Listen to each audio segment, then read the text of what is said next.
Cyberpunk 2077, the sequel, because we just got our first details about the sequel to Cyberpunk 2077.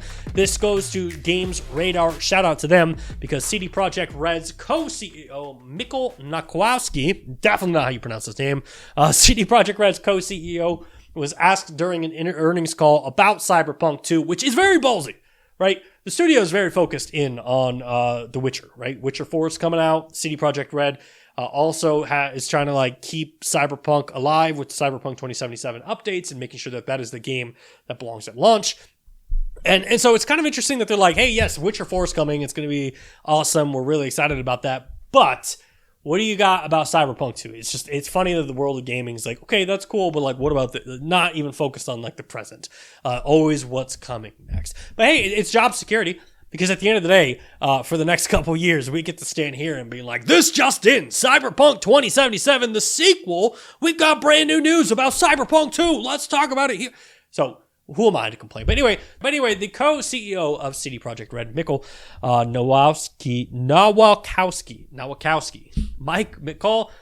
Let's just try that again, shall we? The CD Projekt Red co-CEO, Mikkel wow. I've clearly got some cobwebs right now. I've got to brush these off. CD Projekt Red's co-CEO, Mikkel Nawakowski, was asked during the latest earnings call about Cyberpunk 2, and Nawakowski confirmed that the game has entered pre-production, and based off their internal process, they expect that to take 4 to 5 years on average for the game to hit its release date, which 4 to 5 years sounds like a long time away. But based off of how Cyberpunk 2077, the first game, went, let me just say, go ahead and add a couple 3 years on there, right? Let's not rush this game. Let's not rush the release. Let's make sure that this game is better than the first one. There's no need to rush this out the gate. Please, for the love of God, I don't know if Cyberpunk as a franchise can deal with another launch like the first one. So Cyberpunk 2, obviously they're saying 4 to 5 years. I would say be comfortable with 5 to 7 because in no way is this game being rushed by the studio. But now, that is pretty much all we know, right? There's been bits and pieces that have come out. As far as a setting, we have a preliminary idea.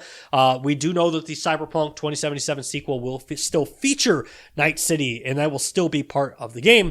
But it's also going to be having another city that's inspired by Chicago gone wrong. Night City is obviously this beautiful cyberpunk city, but it's okay, what if Chicago just completely went the opposite directions? In fact, Mike Pondsmith, the creator of the cyberpunk, cinematic universe, or gaming universe, if you will, he directly confirmed during the Digital Dragons 2025 event that the game will be taking place in having an area that's a Chicago gone wrong. So I do think that's cool because Chicago gone wrong. Immediately, I think Chicago mobsters. What if the mobsters just completely ruin the city, set it on fire, it's all burnt down, and it's trying to get a lot of cool potential there. CD Projekt Red has also had multiple job listings for this video game for the next Cyberpunk game. Of note, they basically said that they are looking for individuals who are willing to create the most realistic and reactive crowd system, which, holy hell, right? And I think that's important to say. They are striving to have the most realistic and reactive crowd system. Let's just break these down for open world games. Grand Theft Auto 5, right now, I think has peak crowd system. I think Grand Theft Auto 5 did a fantastic job that when you're walking down the street, people interact with you. One of my favorite things to do in that game was to walk up to someone and I'd be holding a grenade in my hand, and if they were nice to me, I'd let them pass. But if they said something rude, I would drop the grenade and we would all run and see who could get away from the grenade the fastest. But that game had a really good crowd system. It felt realistic for the time, but it's also worth noting that game came out on the PlayStation 3. Right? We are now on the PlayStation 5. At the time Cyberpunk 2 comes out, we will probably be in the PlayStation 6. So what that means as far as realistic and reactive crowd systems, I have no idea.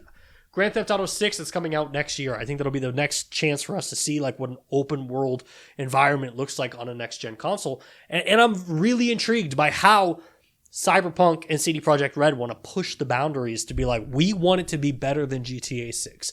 We want it to be better than GTA 5. We want it to be better than Red Dead 2, which is not asking a lot because while, yes, that game did have open world, at times it felt very void and definitely needed some work there. But again, very interesting kind of focus there because it clearly seems like they're swinging for the fences, which again makes me feel like saying 4 to 5 years. Please don't say that. Do not say that at all. Do not tell me when this game is coming out until I'm ready to play this game, because the one issue Cyberpunk 2077 had was we were all ready for the game. The game's coming out in 2 weeks. Boom! Yellow social media post that was saying it's being delayed. Another one saying it's delayed. It became a meme at that point. So them saying 4 to 5 years, I definitely don't believe it. I definitely don't think we're going to see it in 4 to 5 years. I would say if we're lucky, 10 years. But as I said in the intro, that means this show, we get to carry on for another 10 years and talk about video games for another 10 years, talking until Cyberpunk 2 comes out. And then when Cyberpunk 2 comes out, you heard it here, folks. We are done.